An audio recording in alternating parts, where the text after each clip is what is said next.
Saudara, sebuah potret toleransi beragama hadir di desa Ambaipua, Konawe Selatan. Seorang warga non-muslim tergerak membangun sebuah masjid karena prihatin melihat warga harus berjalan jauh demi menuju ke masjid. Kehadiran Masjid Rahmatan Lil Alamin yang berada di Desa Ambaipua, Kabupaten Konawe Selatan disambut bahagia warga. Warga memadati masjid untuk beribadah dan tadarus Al-Quran. Sebelumnya, jika ingin pergi ke masjid, warga harus berjalan jauh ke desa tetangga. Melihat warga yang harus berjalan jauh menuju masjid, seorang pengusaha beragama Buddha Alexander Tanjaya tergerak untuk membangun masjid di Desa Ambaipua. Ia pun berniat membangunkan masjid untuk warga. Dikatakan bahwa mereka ke masjid ke desa tetangga, yaitu ke desa Onewila atau masjid ke dekat bandara Simpang. Saat itu saya merasa terpanggil melihat bahwa jamaah ini sangat tulus. Mereka berjalan kaki mencari Tuhan, mencari Allah, walaupun jaraknya jauh 1 kilo, 2 kilo, tapi mereka sangat antusias untuk bertemu Tuhannya, yaitu ke masjid. Dan saat itu hati saya terketuk, terpanggil, dan saya berjanji dalam hati secara spontanitas bahwa saya akan membangun masjid di tempat ini. Imam Masjid Rahmatan Lil Alamin Jamhuri Karim mengatakan, warga desa Ambaipua sangat bersyukur dengan dibangunnya masjid di desa mereka. Warga kini tak perlu berjalan jauh untuk beribadah di masjid. Sehingga dengan hadirnya masjid ini mempermudah akses masyarakat sekitar kita di sini untuk bisa beribadah. Alhamdulillah selama setiap waktu sholat, jamaah kita selalu hadir untuk sholat jamaah di tempat kita ini. Masjid Rahmatan Lil Alamin dapat menampung jemaah kurang lebih 100 orang. Kedepannya, Alexander berkeinginan membangun sebuah pesantren di sekitar Masjid Rahmatan Lil Alamin. Sylvia Nakia, Kompas TV, Konawe Selatan, Sulawesi Tenggara. Apa yang menggugah seseorang untuk memfasilitasi sarana ibadah bagi pemeluk agama lain di desanya? Saya akan berbincang dengan Alexander Tanyaja, pembangun masjid di Ambaipua, Konawe, dan melalui sambungan telepon, saya juga akan berbincang dengan Ustadz Jamhuri Karim, Imam Masjid Rahmatan Lil Alamin. Selamat malam, Assalamualaikum Bapak-Bapak. Waalaikumsalam, selamat malam. Oke, Pak Jamhuri, saya ngobrol dengan Pak Alex lebih dulu ya, Pak Jamhuri ya. Pak Alex, selamat malam. Saya mau tanya dulu, Pak Alex, apakah memang berdomisili di desa Ambaipua juga? Saat ini saya berdomisili di Kota Kendari. Oke, jadi tidak berada di desa Ambaipua ya? Tidak. Tidak, oke. Nah, sekarang saya jadi mau tanya, kenapa mau membangun masjid di desa Ambaipua, yang mana masjid ini diperuntukkan untuk pemeluk agama selain agama yang Anda anut? Terima kasih, selamat malam. Assalamualaikum. Saat itu, saya sedang menuju ke bandara. Kemudian di situ saya melihat ada beberapa jamaah berjalan kaki, membawa sajadah, membawa kitab Al-Quran. Mereka menuju ke masjid. Sepanjang perjalanan saya melihat mereka berjalan kaki jauh, dan saya melihat posisi masjid yang dituju itu sangat jauh. Yaitu ada yang di desa Onewila, dan ada satu lokasi masjid yang di dekat Simpang 4, di dekat bandara. Saat itu melihat ketulusan para jamaah, saya merasa terharu atas ketulusan atas keyakinan, atas iman mereka yang begitu kuat untuk menemui Tuhannya, yaitu Tuhan Allah. Saat itu saya merasa terharu dan terpanggil ingin membantu jemaah. Oke, Pak Alex, selama proses Anda memiliki keinginan, berencana, lalu merencanakan, lalu pembangunan, adakah suara-suara negatif yang mampir ke telinga Anda soal seseorang yang non-Muslim membangun sebuah masjid?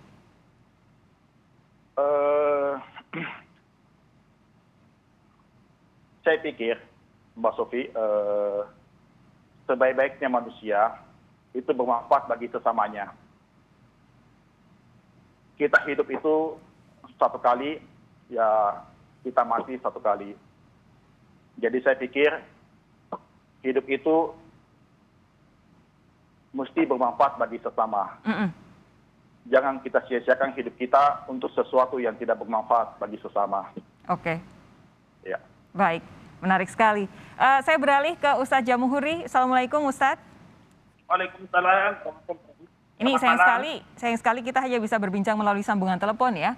Tetapi saya mau diceritain dong Ustadz, kondisi Masjid Rahmatan Lil Alamin saat ini bagaimana? Apakah begitu dibangun di Desa Ambaipua ini langsung jadi tempat yang jadi masjid utama masyarakat di sana? Ya, makasih Mbak.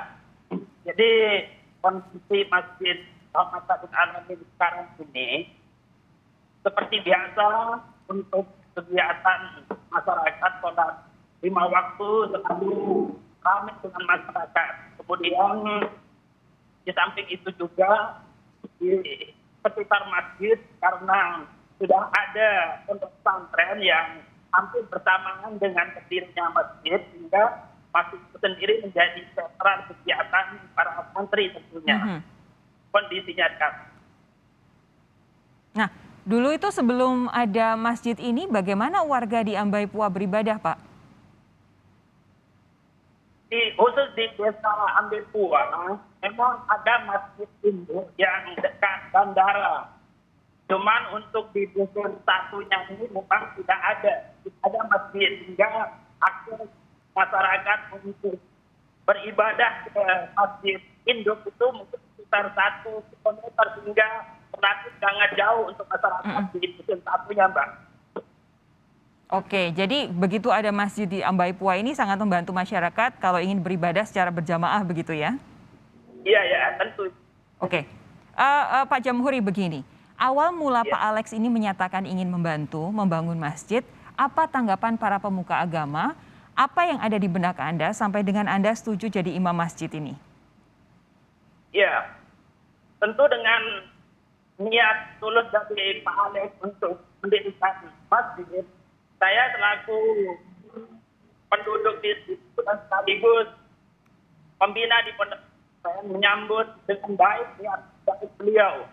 Akan beberapa tokoh masyarakat juga memberikan yang positif terhadap niat atau ide dari Pak Alex untuk mendirikan masjid. Apa yang membuat Pak Jabuhuri akhirnya mau menjadi imam masjid tersebut, Pak? Ya, memang di sekitar masjid ini terintegrasi dengan pondok pesantren Darul Rayhan artinya pondok pesantren Tahfiz, hingga memang sangat dibutuhkan sekali masjid di lingkungan pesantren. Oke. Ini berarti saya bayangkan pasti Pak Alex dan juga Pak Jamuhuri ini sangat akrab sekali ya. Tapi Pak Alex saya mau tanya, Anda sebagai orang yang tinggal di Kendari, kemudian membangun masjid di Desa Ambaipua, sebenarnya Anda melihat di kedua wilayah ini, baik di Ambaipua maupun di Kendari, kondisi keseharian warga terkait dengan perbedaan hidup berdampingan dalam perbedaan latar belakang agama, kondisinya seperti apa sih Pak Alex? Terima kasih.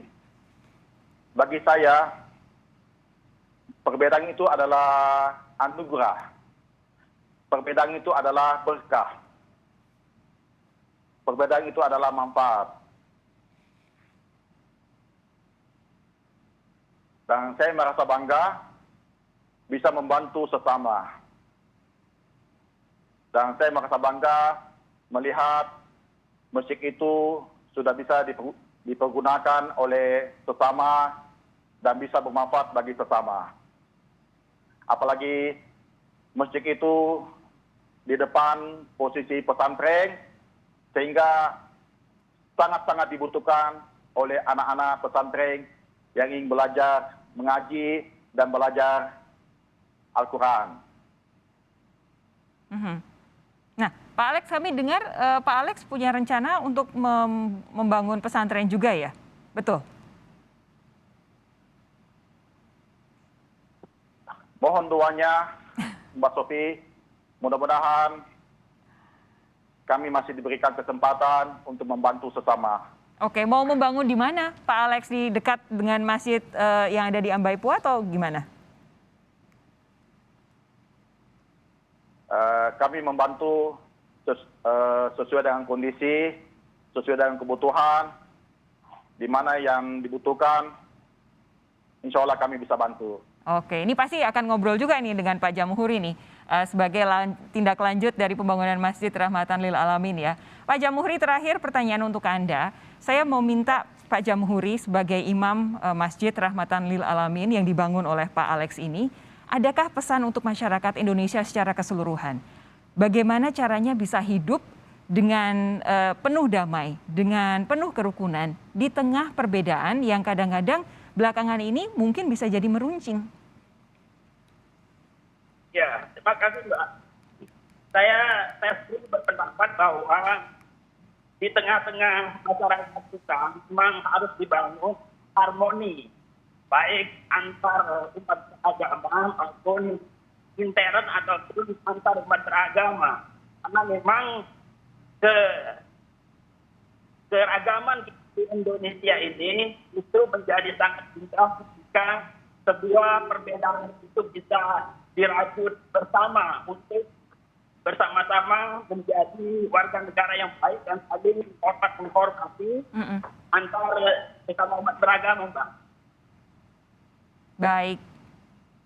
Baik, terima kasih Pak Alex, terima kasih Ustadz Jamhuri sudah bergabung malam hari ini di Sapa Indonesia Malam. Kami doakan semua ide baik, semua gagasan baik untuk kebaikan sesama umat manusia akan berjalan dengan lancar. Selamat malam Bapak-Bapak.